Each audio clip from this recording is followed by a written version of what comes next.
निर्भीड निष्पक्ष उतांकनाचा बुलंद आवाज, राजसत्ता न्यूज। साकूर गावात मोबाईल शोरूमचे भव्य दालन। पैसे नाहीत चिंता कशाला, अगदी अल्प दरात घेऊन जा आपला आवडता आयफोन। यासाठी एकदा अवश्य भेट द्या जय माता दी मोबाईल शॉपी। या ठिकाणी मोबाईल रिपेअरिंग तसेच सर्व सॉफ्टवेअर व हार्ड डिस्कचे काम अगदी अल्प दरात करून मिळेल। ठिकाण साकूर बस स्टँड समोर साकूर। संपर्क 9890315050। जांबुदगावचे उपसरपंच सुभाष डोंगरे यांचा 8व्या दिवशी उपोषण मागे माजी महसूल मंत्री तथा काँग्रेस पक्षाचे ज्येष्ठ नेते आमदार बाळासाहेब थोरात यांच्या शिष्टाईने आमरण उपोषण आज 8व्या दिवशी सुटलं। यावेळी माजी मंत्री बाळासाहेब थोरात यांनी महसूल अधिकारी व जलसंपदा विभागाच्या अधिकाऱ्यांना चांगलंच धारेवर धरलं। यावेळी बाळासाहेब थोरात चांगलेच आक्रमक झालेले बघायला मिळाले।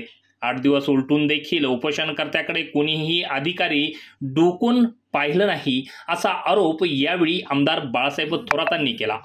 संगमनेर तालुक्यात शेजारच्या मतदारसंघातून जाणून बुजून त्रास दिला जात आहे असा आरोप यावेळी त्यांनी पिंपळगाव खांड धरणाचे पाणी सोडण्याचा अधिकार हा जिल्हाधिकारी यांना आहे, पण त्यांच्यावर पालकमंत्री यांचा मोठा दबाव असल्याचा आरोप त्यांनी यावेळी बाळासाहेब थोरातांनी केला आहे। हे चक्र फिरत राहते तेव्हा कोणीही सत्तेचं ताम्रपट घेऊन आलेलं नाही, तेव्हा सत्तेची मस्ती करू नका असा इशारा देखील थोरातांनी सत्ताधाऱ्यांना दिलेला आहे।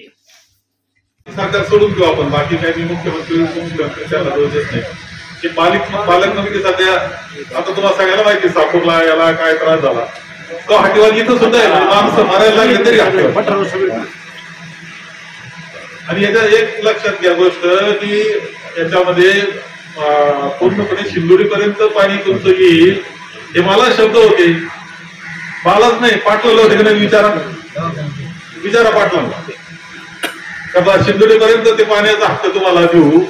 सरकार त्या सरकारमध्ये पाटबंधारे खात्याचा मंत्री त्यांचा होता, त्यांनी शेवटी त्या फाईलवर फोड करून घेतली। पाटील बोलले नाही तुम्ही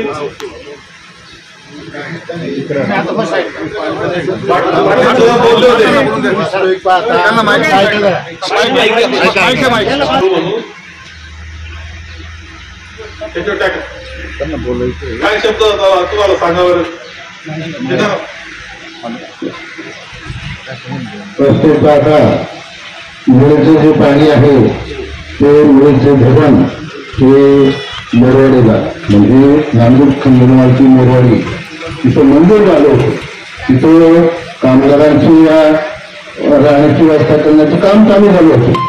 लोकांना जमीन वगैरे त्यांच्या अधिग्रहित करून पैशाचं सुद्धा वाटप झालेलं आहे, परंतु त्यावेळच्या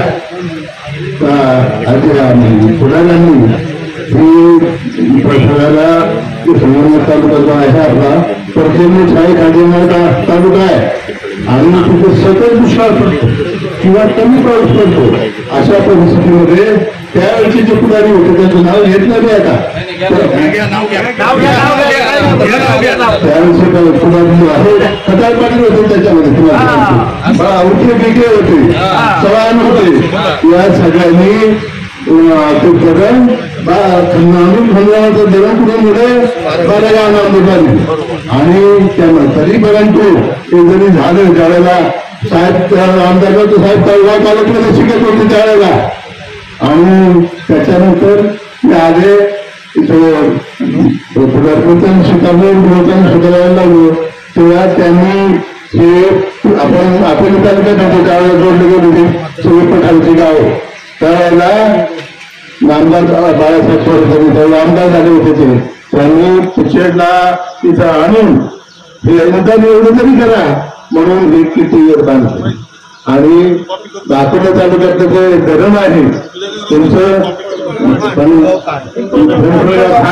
त्याचं पाणी दरवर्षी उन्हाळ्यामध्ये रोटेशन तिथं सततपणे देत होते। पिचड साहेबांनी सुद्धा मदत घेतली त्या बाबतीमध्ये आणि नामदार साहेब त्यांना निवडून सोडत होते आणि शक्यतेला असं पाणी शिंदोलीपर्यंत हे पाणी आम्ही सोडतो आणि आता ते पाऊस होत नाही।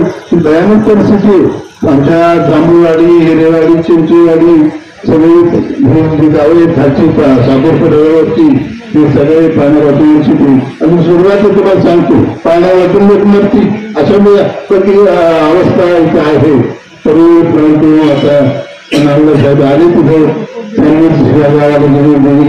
तिथे त्यांनी अकोल्याचे आमदार डॉक्टर किरण लहामटे यांना देखील थोरात यांनी चांगलंच सुनावलं. आपण काठावरील मताधिक्य मिळवून निवडून आलात तेव्हा पाणी सोडू न देण्याची भाषा करू नका असा इशारा देखील यावेळी लहामटे यांना दिला आहे. तर माजी मंत्री पिचडांबद्दल देखील त्यांनी टीकास्त्र सोडलं. पिंपळगाव खांड धरणाच्या पाण्यासंदर्भात देखील आम्हाला फसवलं गेलं असा टोला त्यांनी पिचडांना लगावलाय. रासत्ता न्यूज ब्युरो, साकूर.